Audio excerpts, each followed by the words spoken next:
You've gone too far, Jasmine. Is that how you treat a friend? Dorothy smiled apologetically. So you're telling me you're not going to pay, is that it? Jasmine asked as she pulled out her phone. Jasmine! Dorothy was so anxious that she almost stomped her foot. She knew that Jasmine knew some very nasty people. Jasmine waited for the call to connect and put it on the speakerphone. Spencer, are you there? It's Aunt Jasmine. I'm at Downtown General. Someone owes me a ton of money and she's refusing to pay me back. Who the hell would do that? Came an angry voice over the speaker. I'll be down there right away. Jasmine hung up and smiled triumphantly. She knew that her nephew was one of the most powerful men in Chicago and he had hundreds of people under his command. She was certain that Dorothy and her daughter would pay her what they owed her now. Lily struggled to sit up in her bed. Can you please wait a few more days, Jasmine?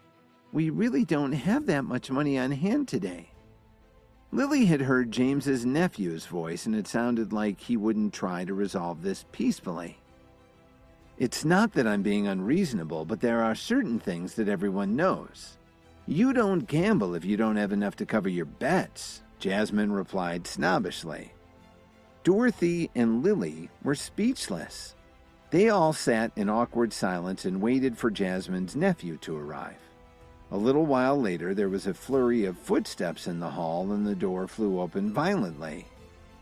Who the hell owes my aunt all that money? You'd better be ready to leave town, the tall man shouted as he walked into the room with his bodyguards. They were a tough-looking bunch. Several nurses saw them and ducked into patients' rooms to stay out of their way. The group's leader was none other than Spencer, the man Kevin had asked to be his deputy in the Chicago branch of the Myriads. His brother Derek would have been there too, but he had other business to attend to. Did you hear me? Spencer shouted. Who exactly owes my aunt money? Thanks for coming here, Spencer, Jasmine replied as she pointed at Dorothy. She's the one who owes me and my friends over $600,000. You? Spencer glared at Dorothy as he sauntered over to her. Do you know what I do to people who don't pay their debts?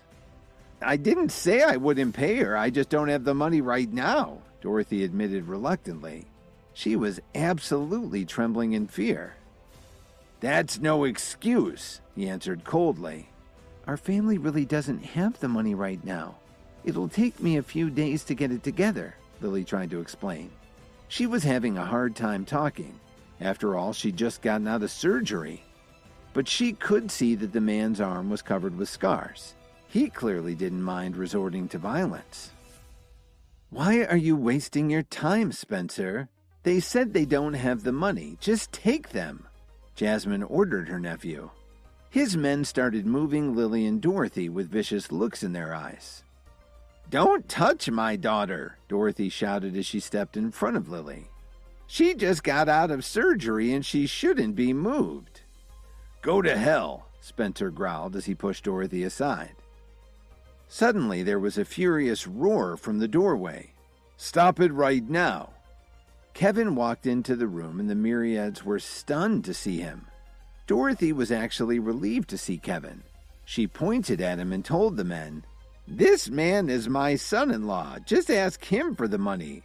If he doesn't have it, you can beat him up for all I care. Your son-in-law? What the hell's going on here? As Spencer turned around, his voice trailed off. He was in shock. Enforcer? Spencer stammered as he tried to process what was going on. Dorothy said that the enforcer was her son-in-law, so that would make her. He knew he was in big trouble. What are you guys doing in the hospital? Kevin asked with a slight frown. The men got over their shock and started to greet Kevin very genially, but Kevin quickly raised his hand to stop them. Tell me what happened. Nothing much, Enforcer. I just came to the hospital for a checkup because I wasn't feeling well. I happened to pop into this room to take a look. He lied through his teeth. He wouldn't dare admit that he was there to demand money from Dorothy and Lily. The Myriads remembered what Kevin had done to Nolan Hill at the Salix Leaf Hotel, and they knew he wasn't someone you wanted to piss off. But Kevin wasn't a fool. Of course, he didn't believe Spencer's excuse, so he walked over to Lily and asked her, "Honey, what's going on?" "They came to ask for money," Lily admitted. Then she told Kevin what had happened between her mother and the women who were in the room. After learning about Dorothy's gambling problem, Kevin looked at her and then he looked over at Spencer. "We're finished now," Spencer thought to himself as he considered the situation. "I just had to come here and demand money from the enforcer's wife while she's lying in a hospital bed. We're all dead men." "I'll cover her debt," Kevin said calmly. Even though Dorothy hated him and she'd really crossed a line this time, he was still her son-in-law. Kevin figured it was his duty to help her pay back the money. "There's no need for that, enforcer," Spencer responded right away. How could he take any money from Kevin? He was starting to regret ever answering his aunt's call. "I'm telling the truth. Give me your routing number and I'll transfer the money. I can't possibly let you come here for nothing, can I?" Kevin insisted. $600,000 wasn't much money to him. How could he refuse to pay what his family owed just because he was the Myriad's enforcer? That wouldn't set a good example for the other members, would it? Dorothy and Lily were still trying to figure out what was going on.